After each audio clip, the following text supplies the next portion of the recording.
কি মজা! পুরুষদের স্ত্রীর কাছে অনুমতি নেওয়া লাগবে না দ্বিতীয় বিয়ে করার জন্য।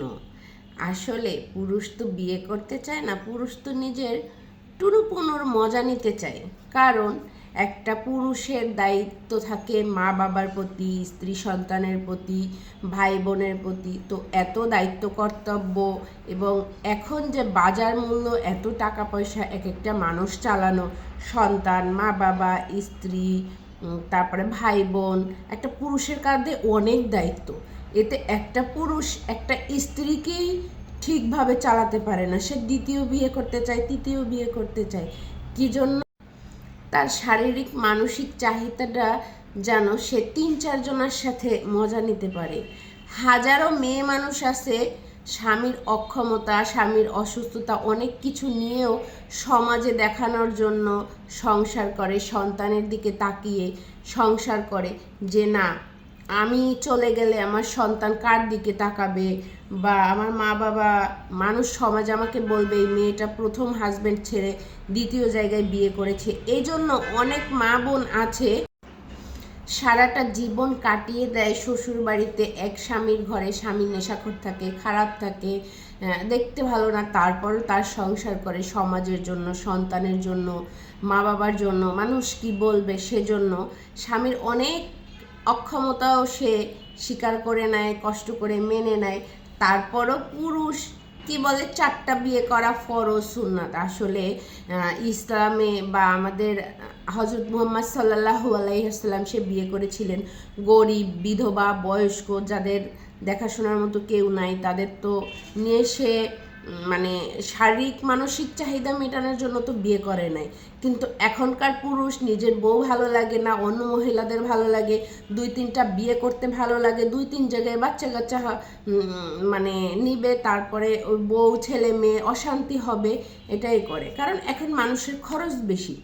তো এখন পুরুষের ক্যারেক্টার খারাপ, তার মন মানসিকতা খারাপ, তার শারীরিক মানসিক চাহিদার জন্য সে 2-3টা বিয়ে করতে চায়। আসলে যে পুরুষগুলো 2-3টা বিয়ে করতে চায় সে তো ইসলামের জন্য বিয়ে করতে চায় না। ইসলামিক বিয়েটা হয়েছে যে তুমি নিজের চেয়ে বয়স্ক নারীকে বিয়ে করো, তুমি বিধবা নারীকে বিয়ে করো, তুমি অন্যের বউকে পছন্দ করলা, অন্যের বাচ্চার মা নিয়ে আসলা, এটা নিয়ে সংসার করা। তো প্রথম বউকে বলা লাগবে না দ্বিতীয় বউকে বিয়ে করে। হ্যাঁ, অনেক ভাইয়েরা হাইকোর্টের রায় পেয়ে বউয়ের অনুমতি ছাড়াই বিয়ের জন্য প্রস্তুতি নিয়েছিল, তারপরে বউ সুন্দর বা বউ সুন্দর কি করলো আপনারা তো সবাই জানেনই। তো কথাই আছে না, না থাকবে বাঁশ, না বাজবে বাঁশুরি।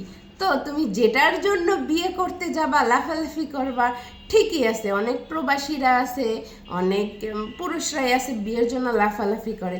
আসলে স্ত্রীর যে হক পাওনা, তার যেগুলো স্বামীর কাছে সেগুলো কিছুই দেয় না, শুধু তার মানে শারীরিক মানসিক চাহিদা পূরণ করার জন্য বিয়ে করে। ঠিকই আছে, যেসব মেয়েরা তার জামাইয়ের মানে যা কিছু এই যে যেটা করেছে ভালোই করেছে। জুনিয়র সাকিব 3-4টা বিয়ে করেছে, তার বউ ঠিকই করেছে, কেটে দিয়েছে। তো এরকমই শিক্ষা দেওয়া উচিত। তুমি ইসলামের জন্য কাজ করবা না, তোমার খেয়াল খুশির জন্য তুমি 3-4টা বিয়ে করবা, আর তোমার জন্য অনেক মেয়ে কষ্ট করবে, সন্তান, শ্বশুরবাড়ি সবাইকে নিয়ে।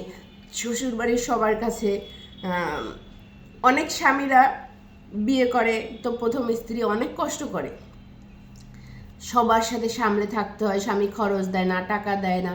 আচ্ছা, তারটা বিয়ে করবা ভালো, 4টাকে টাকা পয়সা, বাড়ি গাড়ি আলাদা, তুমি আগে 4টা বাড়ি করো, আলাদা 4টা গাড়ি করো, আলাদা তোমার বউয়ের জন্য আলাদা টাকার ফান্ড করো, যাতে তোমার বউ যেন তোমার কাছে না চাইতে হয়, কোনো জিনিসের যেন ঘাটতি না থাকে। টাকা পয়সা নাই, নিজের বাড়ি গাড়ি কিছু নাই, নিজের মধ্যে ইমান নাই, নামাজ রোজা নাই, হজ জাকাত কিছু নাই, মানে ইসলামিক কোনো কিছুই নাই, শুধু লাফায় ওই 4টা বিয়ে।